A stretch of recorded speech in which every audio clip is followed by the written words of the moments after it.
I already know in a few years I will have to do an updated video on Jada because there will be way more information that comes out about her life.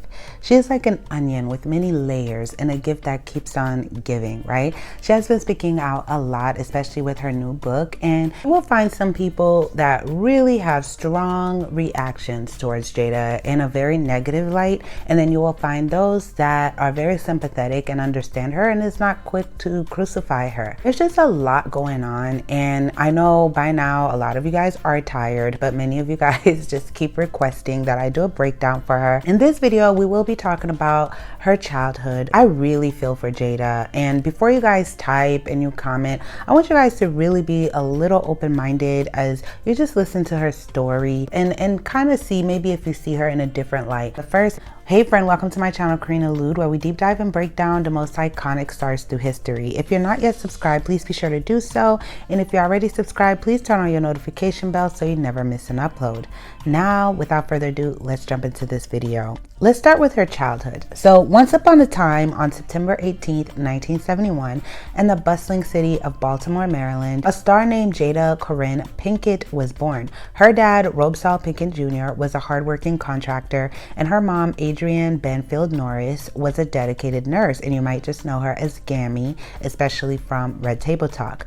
Jada's upbringing was mostly under the watchful eye of her grandmother, who showered her with love and wisdom as she grew up. Her passion for the arts began to blossom. During her teenage years, she walked the hallways of the Baltimore School of the Arts, dedicating herself to dance and theater. Jada revealed years later that she was dealing substances in her teens, like selling drugs, in her teens. Her mother was also an addict. She was left scarred from that for a very long time. Her mom was also a DV survivor, and she speaks all about that. There's a wonderful interview from the Diary of CEO. I enjoyed every minute of it. I'm just going to show you guys a little clip of her talking about her childhood from that interview. Why is it that this particular substance has more power over, has more attention, more power, more influence than me? To the point that your father will tell you, I'm relinquishing my parental rights because I'd rather be a criminal and a drug addict than try to get together for you. It's devastating. I mean, I completely abandoned feeling like I could depend on anyone, which is why I just took to the streets. I was like, you know what? I'm going to figure out how to make money, gain power, and create a situation where I can protect myself and my mother. When I would see, the high rollers, the hustlers, I was like, oh, that's what I want. They had the good life. So you could be a hustler, or you could be a hustler's girlfriend. I wasn't trying to be the girl. I wasn't trying to be the girlfriend. Were you not scared dealing drugs in Baltimore? And that environment was a war zone, right? And so it's like stuff was popping off all the time. So you just get used to a certain level of violence. You get used to a certain level of just vigilance because that's what you're given. What somebody might consider dangerous, for me, was just normal. So can you imagine? She goes deeper. You guys should check out that interview. She was really out here living that life, and that was something I never knew about Jada. Never knew about her, never would have thought that, never would have in a million years even think that for Gammy, that they went through this, and it takes a lot to be that vulnerable. So Jada Pinkett Smith dropped a bombshell that sent shockwaves through Hollywood. On her show Red Table Talk, she spilled the beans about her wild past filled with addictions. She confessed, I definitely think I had a sex addiction of some kind, saying she used to believe getting busy was the answer to everything. Looking back, she realized her actions around intimacy were a dead giveaway of her addictions. It's not what you're doing, but why you're doing it. It's the behavior that's attached to it, because if you want to have a lot of that's great, but why are you having all that That's what you got to look at, she said. My sort of addictions jump. They jump around. When I was young, I definitely think I had a sex addiction of some kind. Yes, that everything could be fixed by sex. yes. And if you want to have a lot of sex, that's great, but why are you having all that sex? That's what you got to look at, She admitted that she's a binge addict, meaning she can easily get hooked on things. Now, in terms of her career, in 1991, Jada Pinkett Smith got her golden ticket to stardom when she scored a role in the hit sitcom A Different World. This was just the beginning. She then rocked the silver screen with her performances in movies like the intense Menace to Society, the hilarious The Nutty Professor, the thrilling Set It Off, and the spine-chilling Scream 2. She also became part of the iconic Matrix trilogy, voicing a character in the Laugh Out Loud Madagascar animated films, And Jada made a triumphant return to TV, stealing the spotlight in Hawthorne and Gotham, and I loved her in Gotham. And who can forget her roles in Magic Mike XXL, Bad Moms, Girls Trip, and The Matrix Resurrection? Because I see a lot of people like to comment that Jada is bitter with Will because her career flopped when she got married. And no, Jada was out here in these streets. She's pretty successful. I don't know where that's coming from, but she was in a lot of successful movies, iconic movies, and movies that will test the test of time, and television shows also that had cult-like followings. Maybe you guys weren't watching it. Comment below your favorite era of Jada. Together with her superstar husband, Will Smith, she started a production company and has been the mastermind behind numerous films, documentaries, and TV series. And in 2010, she added another feather to her cap by earning a Tony Award nomination for Best Musical as a producer for the Broadway sensation Fela. And she also was in a music video with Will Smith. She also directed music videos for MC Lyte. Also, she was really into music, right? Jada shared a super tight bond with the legendary rapper Tupac Shakur. They became inseparable buddies during their time at the Baltimore School for the Arts. Jada was such a good pal that she even landed Tupac a guest spot on A Different World. That episode was crazy in '93, right? They shared a kiss on there and everything, and Tupac was trying to win her back from her boyfriend. She starred in his music video Keep Your Head Up and Temptations. Plus, she was the brains behind the idea for his California Love video. She planned to direct it, but later decided to step back, and Tupac in real life always spoke so very highly of her. She also spilled the beans that she said no to a marriage proposal from Tupac while he was locked up at Rikers Island in '95. Talking about Jada, Tupac once said, "Jada is my heart. She will be my friend for my whole life. We'll be old together. Jada can ask me to do anything and she can have it." Jada echoed the sentiment, saying in the 2003 documentary Tupac Resurrection that Tupac was one of my best friends. He was like a brother. It was beyond friendship for us. The type of relationship we had, you only get that once in a lifetime, end quote. I'm going to show you guys another clip of her talking about their relationship. People will find it hard to believe that at that age, in that environment, it wasn't a romantic thing. I know. People have had a really hard time. Pac and I had a hard time understanding why it just we didn't have it. And I talk about it in the book, you know, that being on the back porch of my house and we're like having this discussion. I'm like, okay, Pac, just kiss me. He kisses me and it's the most disgusting kiss between us both. I mean, he pulled back just like, and I pulled back and I was like, see, dummy. We definitely had this beautiful closeness, but never physically intimate. But a lot of people like to think there was way more that happened, that they were getting busy and stuff. And I actually believe, Jada, that nothing physical ever really happened. And I do think that you can have people that are like your soulmate and you're not in an intimate relationship with them, right? It's intellectual and it's deeper than that. And I think with age, you have a better understanding of that, especially if you came up with somebody, like you come up with them, you were struggling with them, you were hungry with them, like, you know, they came up together when they both wasn't yet in the industry, wasn't popping, nobody knew their names. Imagine both of you becoming icons together and you were already really good friends. That's gonna create this kind of imprint on you. And I don't know, I am a little confused, I must say, with Jada when she says that he asked her to marry, but then in the same breath she said we kissed and it felt nothing, and then why he asked to marry you? I'm a little confused about that. I don't know, you guys comment your thoughts on that. I don't like how she spoke about his alopecia, that he battled it. He's not here anymore, you know. I always feel weird when people talk about the dead and release information about them that, yo, they're not here to tell you if they feel comfortable or not. And he was this mega icon. Like, let his legacy live on without sharing anything that's potentially embarrassing for him, or that he probably wouldn't have been vulnerable enough to share to people, and you're just sharing it without their consent even though they're gone. I don't know, I'm always conflicted with that, kind of like what happened with Whitney Houston. I don't like when people die and that's when people come out of the red woodworks years later still talking about the guy releasing intimate information. That's the one thing I'm like, I don't really like, but I do think they had a very, very close relationship, okay? Back in 1994, Jada Pinkett met the Fresh Prince himself, Will Smith, on his TV show set. She was trying out for the part of his girlfriend, Lisa Wilkes, but got the boot for being too tiny, and Nia Long snagged the role. Even though she didn't get the part, she did catch Will's eyes. He was still hitched to Sheree Fletcher at the time, but after his divorce was finalized in '95, he and Jada started heating things up. Jada packed her bags and left her Baltimore roots behind to live it up with Will in California. Now fast forward to New Year's Eve in '97, and Jada, 3 months pregnant, is walking down the aisle with Will in a small private ceremony at the Cloisters near her hometown.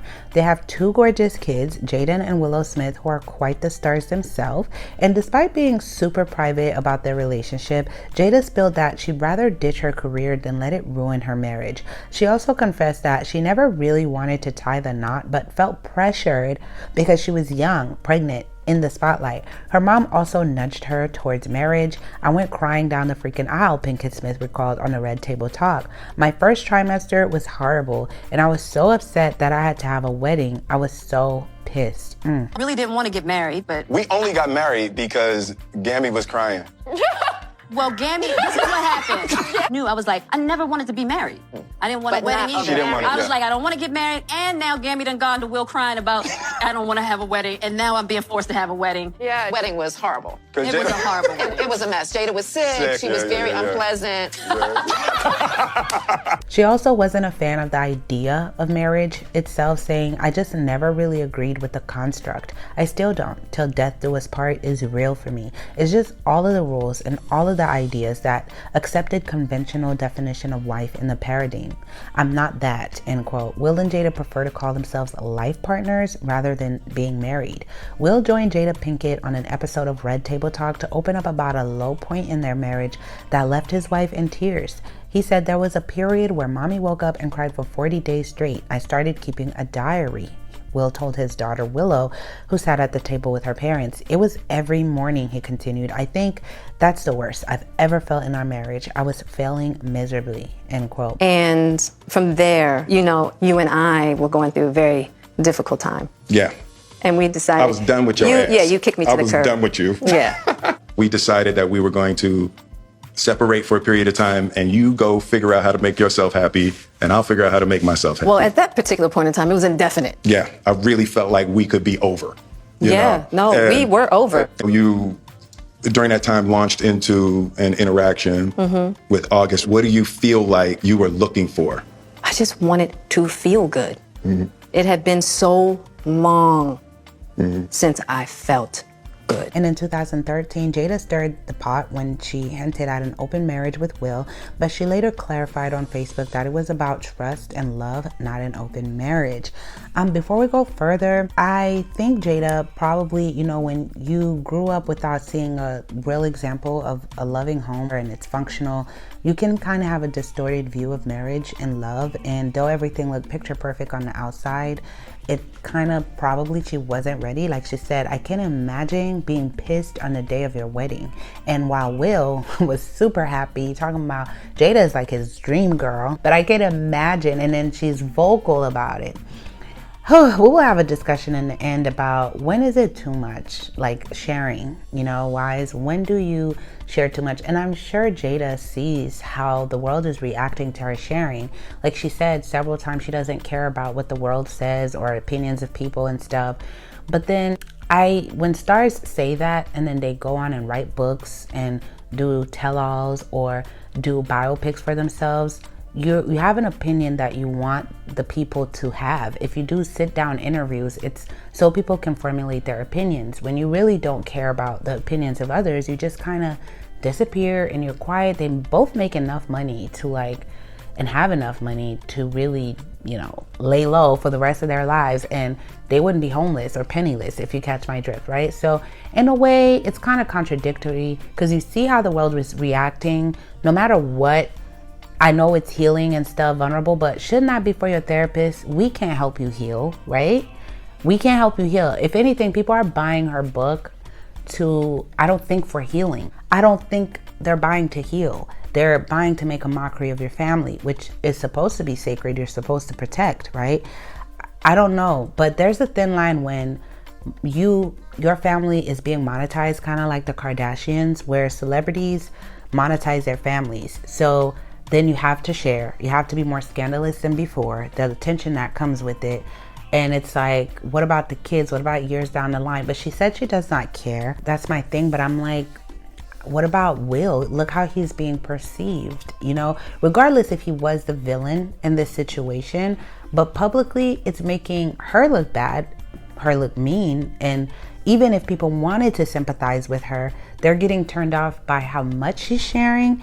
And then it's making Will look weak. And I don't think ever, you know, to make the man in your life look weak publicly, you know, I don't know. It's like, I don't know if you guys are catching what I'm saying, but I think maybe Will, first of all, being canceled, some celebrities pray and hope they're canceled these days, even YouTubers. There's YouTubers that will create pranks and create things to be canceled for or dragged for because it's monetary. There's the amount of clout that comes from people just wanting to curse you out on your channel, right? Even if someone doesn't like something I do on this video, or they don't like the way I said something or whatever, and you spend 20, 30 minutes typing up your comment, that's an engagement. YouTube doesn't care if it's positive or not. At the end of the day, they send you a report at the end of the month to show the engagement. Like, you had 20,000 comments, which is great. That means people are engaging with this video. I got to show it to more people, which is why when you disagree with people, you don't like people,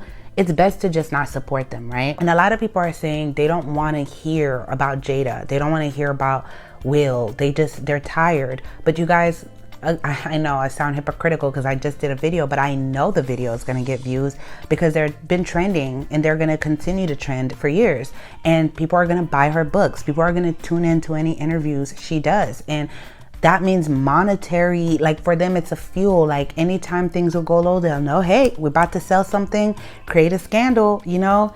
Just like for YouTubers that you guys hate and cancel every other week, or influencers or celebrities, you're annoyed with them, but every time you're canceling them, they get a influx, they get a surplus. It's like their channel gets a boost, their pages gets a boost, they start to promote. If you ever notice someone is trending on Twitter or getting dragged on the Shade Room, and you click on that person's profile that's getting dragged, you'll see on their stories, they have something, like they'll have a response on their stories to what they're getting canceled for. And then the next side will be their new music that they dropped, or their new project, or their post. They'll pin their new project that's coming out, or product that they're selling, because they know, just like I will attract a lot of haters, out of those haters, if I have 10,000 people that come to my channel to hate, at least 3,000 of them are gonna love me. They're gonna scroll enough, watch me enough to like me. If there's 10,000 of you hate watching me, at least 3,000 of you that came to hate watch me based on what somebody else said, y'all gonna stick around. And people are not hurt or offended anymore in Hollywood when they're canceled, or when they're making a ruckus. It means money to them. They're looking for it. That's why these stories sound so outrageous sometimes. And they're okay with it. They probably had an agreement, Will and Jada. I know I sound too far-fetched, but walk with me, guys. Walk with me. Nothing is ever as it seems. Stuff is so strategic, like scandal, fights, disagreements. You'll find people disagreements or fake divorce even. Do you know some stars don't even get divorced for real? Even if you see documents, they can fabricate all of that. You go look and see divorce documents. They're not divorced, but they be at home kicking it, but the whole world thinks they're divorced. Divorce papers is out and stuff like that, just to promote their next projects. It goes so deep, but I'm not gonna spill too much. I'm not saying that's it, but the more I try to rack my brain to see, why is Jada talking so much? Because she's so intelligent to me. She's clearly a very intelligent woman, very well-spoken, and she seems like she has situational awareness. I think they're very aware people. It has to be more. Do you guys get what I'm saying? There has to be a reason, and Will just seems to keep coming out supporting her. Now you hear they're gonna write a book together. There has to be a deeper reason, right? Like, are you guys following what I'm saying? It just has to be a bigger reason. And this is why I just cannot take Hollywood seriously, because I'm like, there's no way Will keeps coming out in defense, knowing how weak he appears.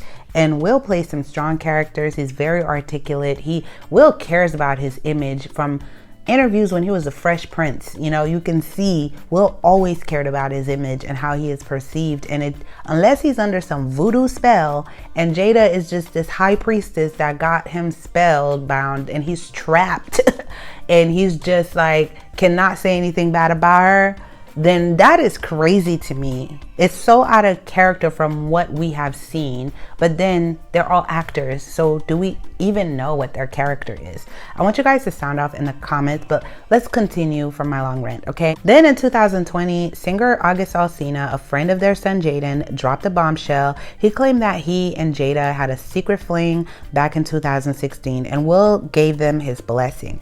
Jada's rep shot down the allegations, calling them absolutely not true. But plot twist, Jada admitted to an entanglement with Alsina during a break from her marriage, but denied that Will gave them the green light. Jada's choice of words, entanglement, became an internet sensation. Everybody was saying that. There was songs made. Started a friendship with August. We actually became really, really good friends. And it all started with him just needing some help. Me wanting to help his health, his mental state. Because for me, that was the thing. When Og first came around, he was really sick. He was really, really sick, yeah. And the outpouring for him from our family was initially about his health. Yeah. From there, you and I were going through a very difficult time. Yeah. I think you need to say clearly what happened. As far as what? You and I decided we were going to take our space, and what happened? Yeah, and then I got into an entanglement with August. That's what I said. An entanglement? Yes. I just wanted to feel good. It had been so long since I felt good. The one thing I'll say about you and I is that there's never been secrets. Right. I don't want to go through this no more. Yeah, no, I don't either. Yeah. I'm going to get you back first, and then... You're going to get me back. I think you got me back. I think we're good on that, okay? And I don't think it's about getting anybody back. No, for me it is. Okay, I'll give you that petty if that's what you want. 25 years and counting. We ride together. We die together. Bad marriage for life. Fast forward to October 2023, Jada announced that she and Will have been living separate lives since 2016, but don't plan on making it official with a divorce. Now, that's some tea, because guess what? A lot of celebrities are like this, that are married. That's y'all couple goals. It's just too many assets together. They have foundations together, charities. They have a production company. They have children, a massive home. It would just be too much. That would be the most costly divorce ever. It just would not make sense for them to divorce. And a lot of couples do just have this agreement. You live your life, I live mine. Unless there's like a moral reason why the woman may be like, hey, I don't want to fake be married to you. They want to move on, they find happiness, and they want to get married to that new person. A lot of celebrities do this. In 2022, Jada Pinkett Smith found herself smack in the middle of a scandal that shook Hollywood to its core. Her hubby, Will Smith, landed a slap heard around the world on comedian Chris Rock at the 94th Academy Award. So what went down? What is the history behind the anger Will had that night? Pinkett Smith writes in her 2023 memoir, Worthy, that Rock and Smith had a big old misunderstanding leading to decades of disrespect, but Pinkett Smith says it began before she even entered the picture. So that made my ears perked up, like Will and Chris had beef even before Will was with Jada. What was this beef about? I'm curious, but I'm sure Will will write a book talking about it, or Chris Rock will come talking about it too, or do a special. I guarantee you in a few years, guys, y'all probably will be able to answer the question in the comments, okay? Their beef festered through the years, eventually involving Pinkett Smith, who writes that she and Smith were dragged across many stages by Chris jokes. And I remember one joke that was like, ooh, so Chris has been coming for them for years, if you go look back, where he had a show, a talk show, and Jada came on and he gave her an award for not talking about Will the whole time. Let me show you guys. Whenever there's some black rally or something, the button, that's it? That's it? Yes! Yes! Yes! You're not gonna believe this. Jada Pinkett, you win a bottle of champagne. You know why? Because you just did an interview without mentioning the name Will Smith. That is terrible. Yes! That is terrible. You didn't ask me nothing. On HBO. Yeah, it came off like, dang, salty much. And he did kiss on her cheek. If y'all saw that kiss he gave her on the cheek after, like, so happy. Jada seems like she was just being a good sport though, leaving it alone. But it was like dang, you know, okay. Rock asked her on a date years before the Oscar slap.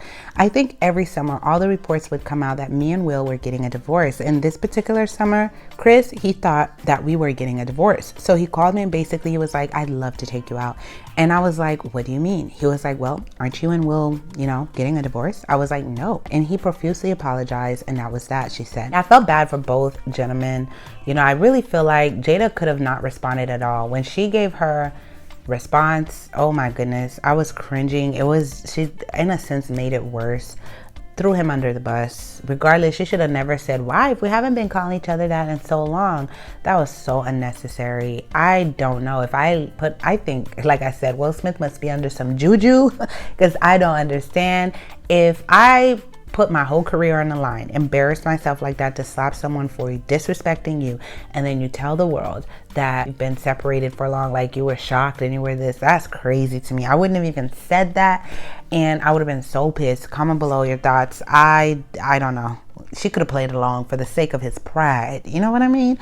But ooh, so the whole incident is now known as the slap, right? You tell anyone, let's talk about the slap, the first thing they're going to think about is Chris Rock. And I'm so sorry to Chris Rock that this will be the most memorable part of his whole existence, will be the slap. That's crazy. And Will also, they will never escape this. It will go down. And we watch history as the craziest moment in the Oscars. It will never be erased from them. And they both will be known for that. The slap will always be there. And oh my goodness, I don't know. In her memoir, Jada spilled that she first thought it was a skit herself, and that, you know, Chris Rock did apologize to her and told her in the moment when he got downstage, like, hey, Jada, I didn't mean any harm, I'm sorry. But Jada was like, hey, you know, can't talk to you right now, because Will Smith was now mad that Chris is talking to his, I just slapped this man for you. He pulling you to the side, apologizing to you. But I don't think Chris meant any harm by that. But again, with Hollywood, y'all, I would not be surprised. The truth is stranger than fiction. If all three of them, were involved, okay? I would not be surprised. Remember I told you guys that. Y'all gonna remember I told you guys later on in the future somehow. So I'm just gonna leave it at that. What do you guys think? So I'll wrap this up with saying that this has been a crazy ride, like I said again. And if there's still a YouTube in the next 5 to 10 years and I'm still doing this, like, I would love to do an updated video for Jada, because I just know her and Will plan to write a joint book. And oh my goodness, I just know there's just gonna be so much to come out. And when I do my Chris Rock video, I'm waiting for his side of the story from his book. He did the stand-up, but I know he's going to respond to all this. But I love that Chris so far hasn't really responded, and he's retained his dignity, and he did come out the winner, because now look how silly they look, right? Will and Jada kind of look silly. They're still talking, well, Jada really is still talking about it, and Chris is just really, I think, trying to let this go. And I think it's causing more damage to Chris to keep reviving it, and she's causing more damage to Will. It's causing damage to Jada, but she's gonna be laughing all the way to the bank. But I'm telling you, there's one thing with people get tired. The same people that will cancel you, eventually they won't even talk. Like, it's gonna become so common for you to have scandals that they're not even gonna tune in anymore. They're gonna stop tuning in, Jada. If you do too much, you gotta ride that fence. Get canceled just enough, but not too much where people are not interested in anything your kids do, you do, or will do, okay? People will stop tuning in when they start seeing the antics. People do get tired. People do get drained or burnt out where they won't support anything you do. And she has to be really careful and disappear a bit after this book. And oh my goodness, now her and Will are writing a joint book. Please, we need a break. We need a break. That would be my advice. But I love you guys so much. Thank you for tuning in, and comment below who else would you guys like to see. Until next time.